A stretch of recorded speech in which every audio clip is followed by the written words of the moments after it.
I came back from the war, and there was another man living in my house. My son calls another dad, and his wife looks into his eyes and says, I couldn't wait forever. It's your own fault. The heat of the desert still clung to my skin, even though I was thousands of miles away from it. I couldn't get rid of the smell, that strange mix of sand and metal, the taste of dust in my mouth, no matter how hard I tried. My boots scraped the concrete as I walked down the street, the familiar streets of my hometown that hadn't changed a bit, but somehow felt so foreign. 3 years, 3 long, agonizing years. They had declared me missing in action, assumed I was dead, but they didn't know me. I wasn't the type to die in some foreign land, not without a fight, not without some kind of resolution. But they didn't get that. They didn't get the part of me that could survive anything, that could endure the darkest places and still come out the other side. I didn't know if it was the exhaustion, the disorientation, or just the shock of finally being back that made everything feel off-kilter. But as I approached the house, I realized something. I had spent so much time picturing what it would be like to return, but never in my wildest dreams did I imagine this. The house looked the same, green shutters, white picket fence, the garden out front still with its overgrown ivy, just the way I liked it. But as I walked closer, the feeling inside me twisted. It didn't feel like my house. It felt like a ghost. It felt like a lie. My heart was pounding now, my fingers tightening on the bag slung over my shoulder. I could see the porch light flickering, the windows lit with the soft glow of evening light. Everything was so normal, too normal. I stepped onto the porch. My boots sounded too loud against the wooden steps. My heart was hammering in my chest, and I felt a sinking sensation that only deepened as I stood in front of the door. I had imagined this moment 1,000 times. In my head, I'd be greeted with tears, with hugs, maybe even a few apologies, but mostly a sense of relief that I was finally home. But when I turned the doorknob and stepped inside, everything shattered. It didn't hit me all at once. It was slow. The first thing I saw was his face. A man, mid-30s, with dark hair and a strong jawline, standing in my kitchen. He was wearing my robe. My mind didn't immediately understand what was happening. I blinked, my feet frozen at the threshold. This was my home. That was my robe. But it wasn't my place anymore, was it? He turned around and his eyes widened for a split second, like he recognized me. But then a smile spread across his face, and I saw the familiarity in his eyes, as though we'd met before. I couldn't move. I couldn't speak. He gave a soft laugh, a casual one, like he was used to seeing people in shock. Hey, man, he said, as though he were greeting an old friend. You finally home? I didn't know what to say. My mouth felt dry and my mind was racing, trying to catch up with what I was seeing. I wanted to ask who the hell he was, what he was doing in my kitchen, but the words didn't come. And then she appeared, my wife. I saw her before she saw me. She was standing in the living room, her back to me, the soft hum of the TV in the background. She was watching something, and I could see the faint outline of her face, her hair now longer, a little graying at the temples. She had aged. I hadn't seen her in 3 years, but I knew it was her. It should have been a relief, seeing her face again. It should have been comforting. But the way she stood there, distant, like she was waiting for something, I didn't know. My heart sank, and then she turned, her eyes locked with mine, and for a moment everything stopped. Time hung still. For a second I saw something in her eyes. A flicker. It was brief, gone as fast as it came, but I saw it. Guilt. Her mouth opened. John, she whispered, almost in disbelief, then a breathless laugh. I didn't expect you to come back. Her words, those words, hit harder than any bullet I'd ever faced. The tone of her voice. It wasn't relief. It wasn't joy. It was something else. Something I didn't want to think about. You thought I wouldn't come back? I managed to croak, my voice raspy, as if I'd been screaming into the wind for years. She stepped forward, her expression still unreadable. But now there was something else. A coldness. A finality. I'm sorry, John, she said softly. We thought you wouldn't survive. Her voice trailed off, but the meaning of her words was clear. I couldn't speak. I couldn't think. I felt like the floor had dropped beneath me, and I was falling. Survive? I asked, my voice breaking. What do you mean? I'm right here. I'm home. And that's when I saw it. The man who had been in my kitchen, he stepped forward like he was going to say something, but then stopped. He didn't even have the decency to look embarrassed, just a faint smile on his lips.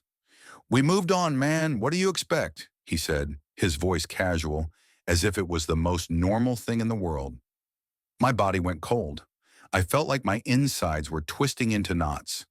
I wanted to scream, to shout, but I stood there, my hands trembling. My wife looked at him, then back at me, her eyes hardening as she spoke again, her voice suddenly sharp. You know the drill, John, she said, like we were speaking about a business transaction. I couldn't wait forever. It's your fault. I stood there frozen. Everything I thought I knew, everything I had trusted, crumbled. This wasn't the homecoming I had imagined. This wasn't my home anymore. I couldn't stop staring at her, my wife, the woman I had trusted, the woman I had fought for, bled for, standing there in front of me, telling me that I had been replaced. The words kept echoing in my head, looping like a broken record. I couldn't wait forever. It's your fault. It wasn't anger I felt at that moment. Not at first. It was confusion, deep and suffocating. I couldn't wrap my head around it. How could she say that? How could she replace me, not even knowing if I was dead or alive? I had always thought of her as someone strong, someone who loved me. No, who had waited for me. But now, I wasn't so sure anymore. I took a step back, trying to steady myself. My hands were still shaking. I needed answers. But the man in my kitchen was still there, standing a little too close to her, too comfortable, like he belonged in my house, the place I had left behind 3 years ago. It was like they were trying to act like nothing had changed, as if I had never existed in their lives. Who the hell is he? I finally managed to ask, my voice hoarse, almost a whisper. The man, him, glanced at my wife, waiting for her to respond. She looked at him for a moment, then sighed, her shoulders sagging as if carrying a weight I couldn't see. He's Peter, she said slowly, her eyes avoiding mine. My new partner. The words hit me like a slap to the face. Peter? My new partner. You're with him now? My voice cracked, the betrayal stinging deeper than anything I had ever felt. My heart thudded painfully in my chest. While I was gone, you moved on with him. Her lips parted like she wanted to say something, but no words came. Instead, she gave me a look, one I couldn't quite place. Sympathy? Pity? Or was it guilt? John, please, she started, her voice soft, pleading. You've been gone so long. We all thought. You thought, I interrupted, the edge in my voice sharper than I intended. You thought. What about me? What was I supposed to think while I was out there, fighting, surviving, wondering if I'd ever see you or our son again? I was shaking now, not just from the anger, but from the cold realization that everything I had known was gone. Everything I had come back to was different. Peter, my best friend, was now the man sitting in my kitchen, drinking coffee that should have been mine, wearing my robe. The man who had once promised me he'd look after my family, who had called me a brother, now stood in my house as if he owned it. It felt like someone had pulled the rug out from under me, and all I could do was fall. I glanced at the stairs where my son had been standing earlier. The memory of his smile as he called Peter Dad kept playing in my mind. He hadn't even recognized me. My own flesh and blood didn't even know me anymore. It hurt, deeply. I turned away, not wanting her to see the pain on my face. But she followed me, her footsteps hesitant. She reached for my arm, but I pulled away, the touch burning like fire. John, Don't, I snapped, my voice low. Don't try to justify it. You already have. She fell silent. I didn't want to hear her excuses. Not yet. I wasn't ready. I needed space, time, something. But what I did know was this. I was going to find out the truth. I wasn't leaving here until I knew everything.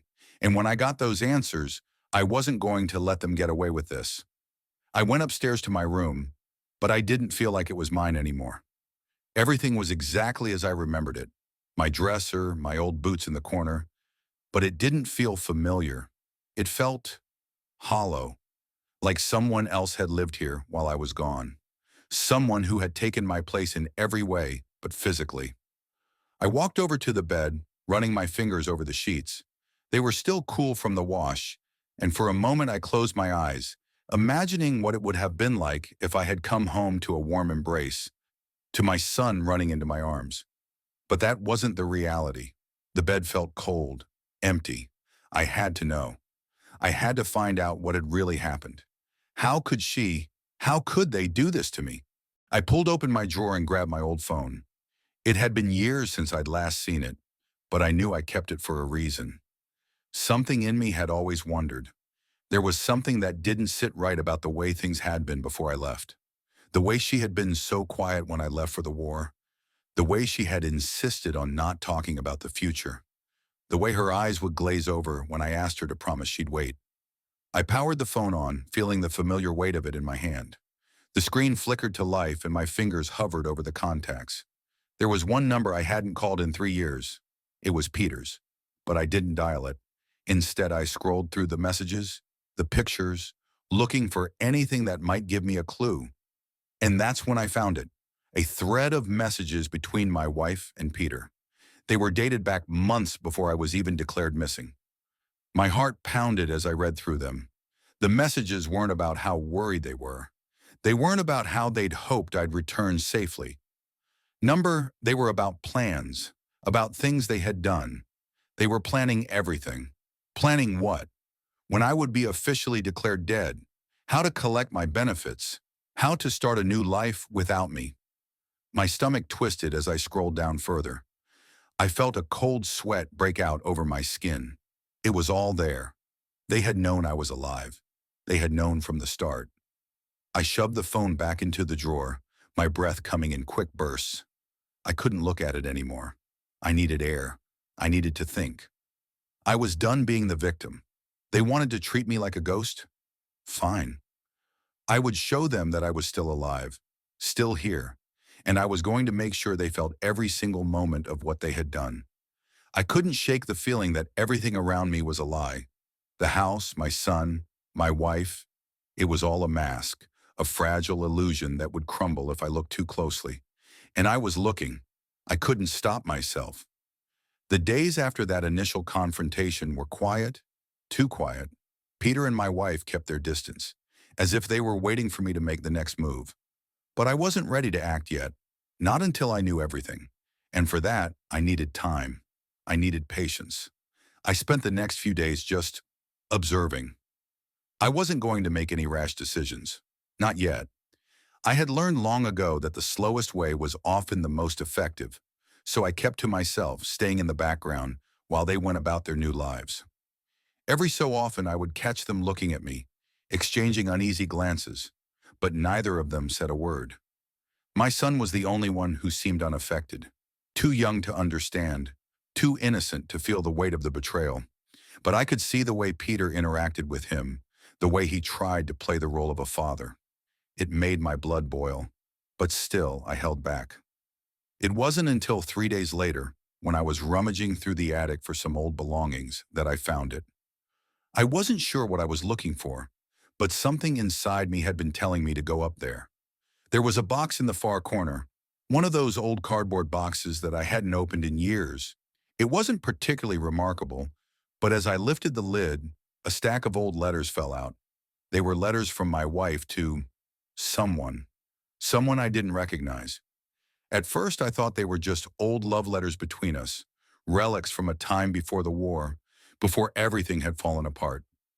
But as I started to read, I realized something was off. These weren't letters from her to me. They were letters to someone else, to Peter. The words were filled with longing, with promises of a future. And there, at the end of one particularly intimate letter, I saw it. I've made the decision. I'll tell him when you're ready. But we both know what will happen if he ever finds out the truth. The blood drained from my face. I couldn't breathe. The truth. What truth? What was she talking about? I felt dizzy, my head spinning as I clutched the letter in my hands. The weight of the world suddenly crashed down on me. I wanted to scream, to throw everything away, to confront her then and there. But I didn't. I wasn't ready. Instead, I folded the letters back up and shoved them in my pocket. I would read them later. I needed to digest this first. The next morning, I woke up early, before anyone else in the house. The quiet of the early hours was the only time I could think clearly. I grabbed my phone again, but this time, instead of looking for answers from the past, I focused on the present. I checked my bank account. My military benefits, my pension, they should have been untouched, but they weren't. There were large transfers, too many of them, large payments that I hadn't authorized. Most of it was funneled into a separate account, one I had never seen before. I didn't need to dig further. I knew exactly where that money had gone. To her, to Peter. They had been using my death, my disappearance, as a way to profit. They had forged documents, lied, and stolen what was mine. The rage started to build again, but this time it wasn't the hot, reckless anger I'd felt when I first came back. This time, it was cold, calculated. I wasn't going to let them get away with this. I was going to make sure they paid. I spent the next couple of days investigating. I wasn't just angry anymore. I was determined. I started going through every document I could find. Old bills, tax returns, anything. I called the bank. I requested records. And the more I uncovered, the clearer the picture became. My wife had known I was alive. She'd known the entire time. The last records I found were a set of phone bills, texts, calls to Peter. In fact, they had been communicating with each other almost from the moment I was sent to the front. She had been planning this for months, maybe even before I left. They had been in contact constantly, strategizing on how to take everything from me, to make sure no one found out the truth. And Peter, my best friend, had been a part of it. He hadn't just moved in on my wife, he had helped her orchestrate the lie. They were in this together. It was a Saturday when I decided to confront my mother-in-law. If anyone knew anything, it would be her. I had never liked the woman, but family was family, and right now she was the only one who could give me answers. I showed up unannounced at her apartment, my heart pounding in my chest as I rang the doorbell. She opened the door, her eyes widening when she saw me standing there. She was always a little too stiff, always acting like she had something to hide. Today she looked like she had something to hide even more. "John?" she asked as if she couldn't believe her eyes. "What are you doing here?" "I need to ask you something," I said, stepping into the apartment before she could protest. "Did you know?" She froze. "Did you know what was happening?" I pressed. "Did you know that I was alive?" For a long moment, she didn't answer. But then her shoulders slumped, and I saw the guilt flash in her eyes. "Yes," she whispered. "I knew. Your wife, she was afraid of losing everything. She didn't want to wait anymore. I told her she should. I told her to wait for you, but she couldn't." My blood ran cold. She hadn't just been complicit in this betrayal. She had been an active participant in it. "Why didn't you say anything?" I asked, my voice tight with fury. I was afraid too," she admitted, looking down. "I didn't want to lose her, or you, or anyone. I didn't want to be the one to ruin everything." But it was too late for that. I left her apartment that day with a single bitter realization. I had been betrayed by everyone I had trusted. My wife, my best friend, even my mother-in-law. The pieces were all coming together. I had no illusions anymore. I knew what I had to do. But I wasn't going to rush into anything. I had already lost everything. But I wasn't going to lose myself. The days blurred together after my conversation with my mother-in-law. The quiet weight of what I had learned settled deep within me, each moment reminding me of how deeply I had been betrayed. The anger was still there, but it no longer consumed me like it had before. Now it was something I carried with cold, deliberate steps. I didn't tell my wife that I knew. I didn't confront her. Not yet. I wasn't going to make the same mistake twice. I would wait. I would be patient. I spent my time carefully planning. I was gathering everything, every scrap of evidence, every document, every conversation. I contacted a lawyer, someone who wouldn't ask too many questions, someone who specialized in cases like mine. A divorce lawyer, one who had experience with betrayal, deceit, and people who thought they could get away with it. I didn't tell him everything, but he understood what was at stake. I needed to be ready. I couldn't afford to be sloppy. That week, I decided to take a step back from everything. I rented a small apartment away from the house, away from the false smiles and the awkward conversations. I needed space to think, to breathe. I couldn't shake the image of Peter, laughing and drinking in my home as if it were his own, as if nothing had changed. But it had changed. Everything had changed. I spent hours in that apartment, reading over the documents, analyzing every word. There was a pattern to it all. They had worked together, my wife and Peter, and they had done it with precision. The payments, the false reports, the documents they had forged. It was a carefully constructed lie that had taken years to build. And it wasn't just about money, it was about control. She had taken everything from me, every piece of my life, and given it away to him. It was as if I had never existed. The more I thought about it, the more I realized how deeply my wife had deceived me. She hadn't just moved on, she had erased me. From her life, from her mind, from our son's memory. And all of it had been calculated. She had planned it. She had made sure I would never come back to find any trace of the life we had built together. But what hurt the most, what stung with the sharpest venom, was the thought of my son. The boy I had raised, the child I had protected. He had no idea. He was too young to understand the truth, but he was old enough to feel the betrayal. I saw it in his eyes whenever he looked at me. That hesitant look, the confusion in his gaze. He didn't know who I was anymore. He didn't know his own father. And that, more than anything, was what fueled the cold fire inside me. I was going to take him back. I was going to fight for him. I wasn't going to let her or Peter erase me from his life. The day of the anniversary came sooner than I expected. It was a small celebration, something they had clearly been planning for weeks. My wife, Peter, and a few of their friends gathered at the house, toasting their newfound life, their new life without me. I stood outside watching them through the window, the familiar warmth of the house now alien to me. They looked happy, too happy. It sickened me to see them laughing together, playing the perfect couple. But the rage that would have consumed me weeks ago was gone. Instead, I felt calm and in control.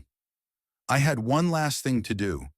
I had to make them understand the consequences of their actions. I had to make them feel the weight of what they had done. I walked to my car where my lawyer was waiting for me. I had already set everything in motion. The press had been contacted. The moment I stepped into that house, everything would change. I would take my son back. I would claim what was rightfully mine, and I would make sure my wife and Peter paid for what they had done. I stepped into the house, my heart pounding, not out of fear, but out of the anticipation of what was to come. My son was in the living room playing with his toys. He didn't even look up when I walked in, too engrossed in his game. I didn't approach him. Not yet. The others were in the dining room, seated around the table. My wife looked up when she saw me, her face momentarily paling. She tried to smile, but it was forced, the smile of a person caught off guard. "John," she said, her voice shaky, "what are you doing here?" I didn't say anything at first. I just walked to the center of the room and stood there, waiting. The silence stretched on for what felt like forever. But I knew this was the moment. This was the point where everything changed. "I'm here for my son," I said quietly. My wife's face hardened, her eyes narrowing. "What are you talking about?" "Don't play dumb," I said, my voice growing colder. "You know exactly what I'm talking about." Peter stood up from his chair, trying to play the part of the protector. "You need to leave, John. This is over." "Is it?" I asked, my voice still calm. But underneath it, there was a quiet fury. "I don't think so." And then the doorbell rang. The lawyer walked in first, followed by the journalists, their cameras flashing in the dim light. My wife's face went white as she looked around, realizing that everything she had carefully built was about to come crashing down. "Is this your new life then?" I asked, my eyes sweeping over the room. "This is what you've been hiding from me all this time?" I turned to my son, who was still playing in the other room, unaware of what was happening. "Come here, buddy," I called softly. He looked up, confused, but he stood and walked toward me. I knelt down to his level, my heart aching as I looked into his eyes. "It's time to go home," I said, my voice breaking just a little. "I'm taking you with me." My wife and Peter didn't say anything after that. They just stood there, stunned, as I gathered my son's things. My lawyer handed me the papers, the official custody documents, the evidence of everything they had done, the forged documents, the stolen payments, the lies. It was all there, in black and white. And when it was over, when everything had been signed and sealed, I left. I didn't look back.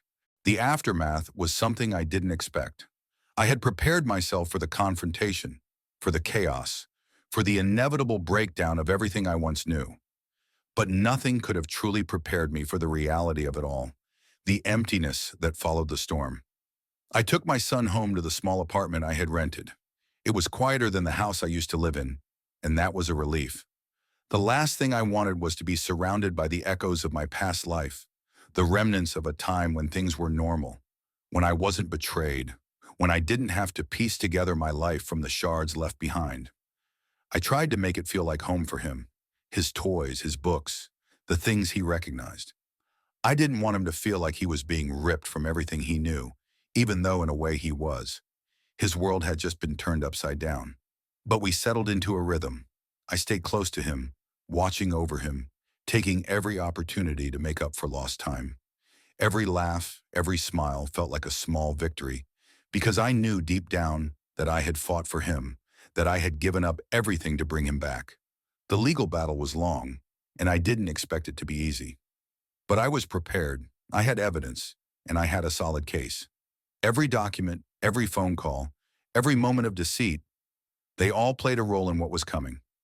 My wife and Peter tried to fight it, of course. They didn't just roll over. They had pride. But in the end, the law was on my side. The truth was on my side. As the weeks passed, I started to get updates from my lawyer. The media buzzed around the case, but I stayed out of the spotlight, only dealing with what was necessary. The house I had once called my home was now just a memory, something I couldn't return to. Not yet, maybe not ever. My wife had lost the battle in the courtroom, and now the final consequences were on their way. The settlement came after a tense few months of negotiations. The details were all about what would happen to the house, to the money, to the assets. My wife was granted a portion of the estate, but it was much less than she had imagined. She would have to sell the house, the business, everything they had taken from me.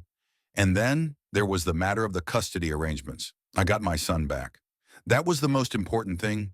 The day the settlement was finalized was the day everything truly ended. I stood outside the courthouse, the weight of the papers in my hands. The final decree was signed, the lawyers had shaken hands and the crowd had dispersed. I was free in a sense. I had won everything that mattered, but the cost had been high.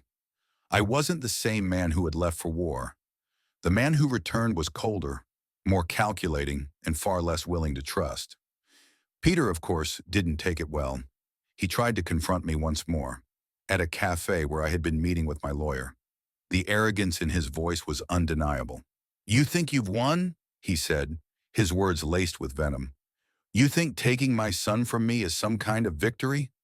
"I'm not taking your son from you," I said, my voice steady. "I'm taking back what was stolen from me. And you? You're just a reminder of the kind of man I used to call a friend." His face twisted with rage, but I stood there, unshaken. He was a broken man now, and he knew it. He knew he had been played just as much as I had. I had destroyed the life he had built, just as he had destroyed mine. I didn't let my wife see me again after that. I didn't want to hear her excuses, her apologies. I had no time for them. I had nothing left to say to her. She had made her choices, and now she would live with them. I didn't feel triumphant as I walked away from her. I felt nothing. The anger, the bitterness, it was all gone. What remained was a quiet sense of justice, a feeling that I had done what was necessary, not for revenge, but for my son, for the future. It was strange finally being able to leave all of that behind. The betrayal, the pain, the lies. It was over. And in a way, I had already moved on. The hardest part was over. But there was still the question of what would come next. For the first time in years, I didn't know what the future would hold. But I knew one thing. I wasn't alone anymore. I had my son, and we were going to make it through this together. And that, more than anything, was my victory.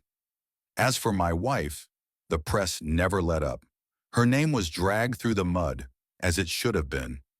The world knew her for what she was, a woman who had betrayed her husband, her family, and everything she had once claimed to hold dear. She had lost everything, including her dignity. Peter's life wasn't much better.